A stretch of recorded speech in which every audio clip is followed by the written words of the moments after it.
Love in cinema is not just a pretty story. It is desire, loss, obsession, wounds that never heal. Sometimes it is the only thing that gives meaning to life, and at other times, the force that destroys it. Today, you are going to see the peak of the genre. Films that show us that love is the greatest thing, and at the same time, the most dangerous. From the purest tenderness to the most twisted aspects of human connection. Stories as beautiful as they are devastating. Today on Cine Prime.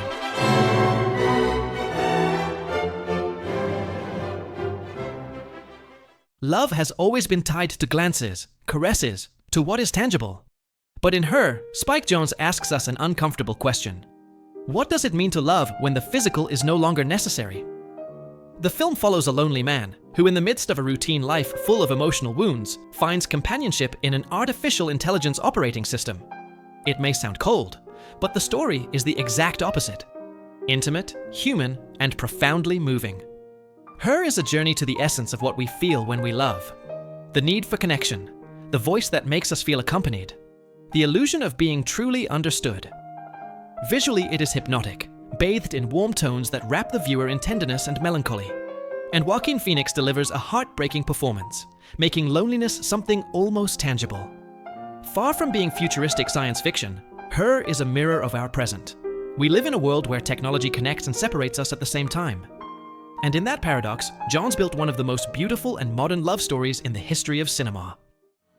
A New York writer, in the midst of a personal crisis, finds himself torn between a relationship with a 17-year-old girl and his feelings for a woman closer to his intellectual world.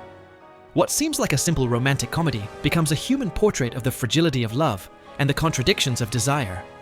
Here, romance is not idealized. It is fragile, imperfect, marked by the age difference, by insecurity, by the fear of loss. What makes it so powerful is that it doesn't show love as a fantasy, but as something deeply human, full of doubts and contradictions. Manhattan speaks about the need to feel alive through another, and how even in the middle of chaos and neurosis, love is still the only thing that justifies existence. The film reminds us that love is often not clear or simple. It is chaotic, contradictory, shaped by decisions that may seem small, but can change us forever. In the end, Manhattan is not just a couple's story, but a reflection on why we keep searching for love as the only reason to live.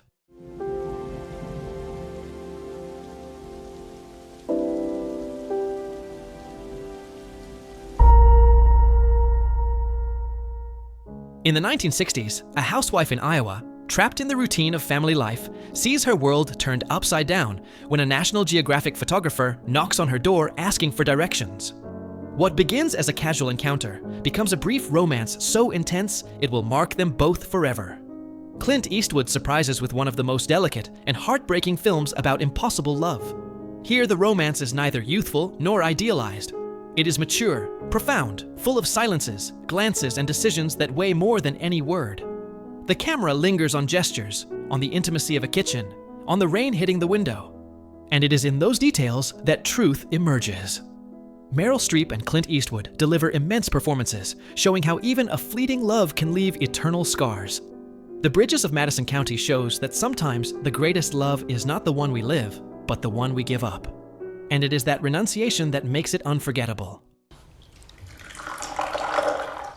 Please don't move so much, Alma. Love is not always light. Sometimes it is control, dependence, power disguised as tenderness. In Phantom Thread, Paul Thomas Anderson portrays a relationship where the most intimate bond becomes a silent battle for dominance. Everything looks elegant, perfect, beautiful. But beneath the surface lies something dark and toxic. The film immerses us in 1950s London, where an obsessive dressmaker finds in Alma his muse, his lover, and the mirror of his weaknesses. What begins as a story of attraction becomes a duel of hidden forces. It is a disturbing romance, full of tension, where the need to be loved blurs with the desire to possess. The film does not judge this love. It shows it raw, without underlining, leaving the viewer to feel it themselves. With beautiful cinematography and music, we are shown a love that seems normal on the surface, but whose subtleties open a disturbing crack. Phantom Thread is a reminder that sometimes the strongest bond can also be the most toxic. Did you hear what I said, Miss Kubelik? I absolutely adore you. Shut up and deal. Sometimes love emerges in the midst of loneliness, disenchantment, and the grayest routine. The Apartment tells us precisely that. Of two wounded souls who meet almost by accident in a world that seems determined to treat them with indifference. Billy Wilder achieves the perfect mix of comedy and drama, portraying with tenderness the fragility of love in a cold and ruthless city. The story follows an employee who lends his apartment to his bosses for their affairs, and a young elevator operator trapped in an impossible relationship. Two solitary characters, small against the magnitude of New York, who end up finding in each other a reason to keep going. With the irresistible chemistry of Jack Lemmon and Shirley MacLaine, The Apartment reminds us that true love is not always found in grand gestures, but in the simplest details. A shared smile, a torn note, a game. One of the most human and tender films in the history of cinema. There are romances that define not only a life, but an entire era. Gone with the Wind is exactly that. The story of a love so intense and contradictory that it resounds with the same force as the cannons of the war around it. It is not just an immense classic, it is the representation of how desire and pride can build empires and, at the same time, reduce them to ashes. The relationship between Scarlett O'Hara and Rhett Butler is marked by irresistible attraction, biting irony, and the inability to surrender to vulnerability. They are two indomitable forces who love and hurt each other in equal measure, turning every encounter into an emotional battlefield. That clash of egos, that untamable passion, is what makes it unique among the greatest love stories in cinema. With monumental staging, burning landscapes, and visuals that still impress today, the film cemented itself as the grand romantic epic of classic Hollywood. But beyond its technical greatness, what endures is the trace of a love that is never fully realized. Gone with the Wind teaches us that sometimes the most painful thing is not losing someone, but not having known how to love them when it was still possible. There are loves not built on grand gestures, but on words. The Before trilogy is the most beautiful proof of this. 3 films spread across nearly 20 years that follow two people, Jesse and Celine, through their meetings, separations, and reunions. What begins as a casual conversation on a train becomes one of the most authentic and moving love stories in cinema history. The magic of these films is not in action or artifice, but in the intimacy of dialogue. Linklater films life in real time. The walks, the confessions, the arguments, the silences. What we see on screen doesn't feel acted, it feels lived. Ethan Hawke and Julie Delpy build such natural chemistry that it feels like we are spying on our own memories. The trilogy is not just a romance, it is a reflection on what it means to love over the course of a life. The illusions of youth, the maturity that reshapes dreams, the weight of time on bonds. Before Sunrise, Before Sunset, and Before Midnight form a unique, sincere, and profoundly human portrait, reminding us that sometimes the greatest act of love is simply listening to the other and connecting.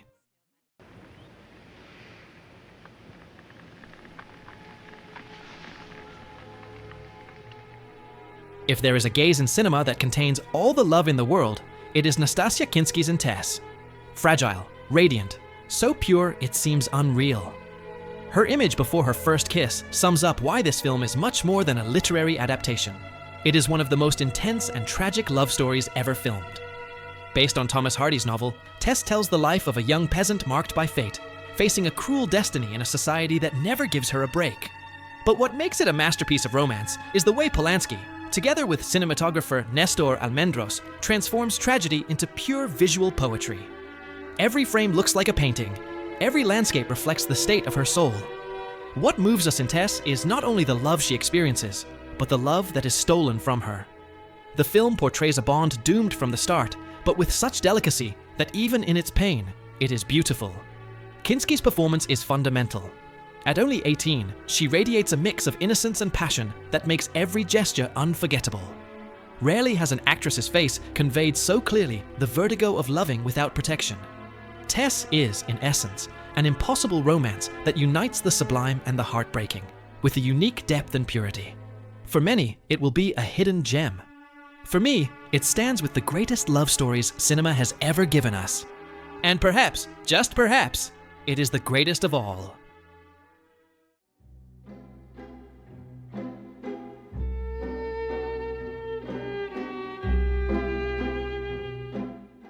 In the Mood for Love is the most beautiful and painful representation of restrained, impossible love expressed more in silences than in words.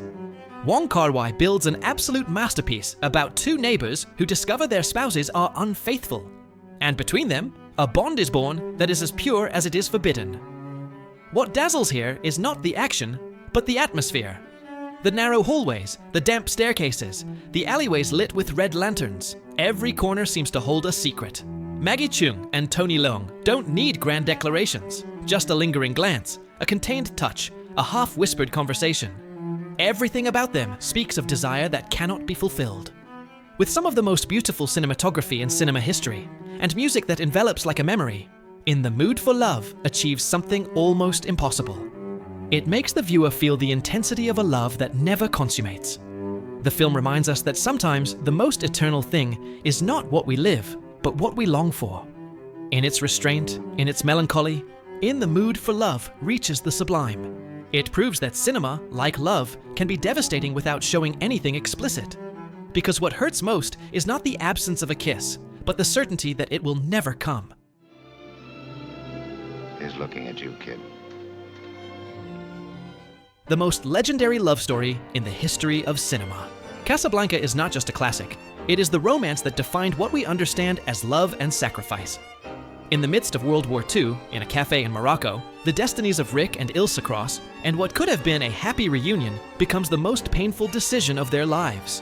What makes Casablanca eternal is not only its flawless script or its immortal lines, but the way it captures the essence of love, a feeling that sometimes means letting go.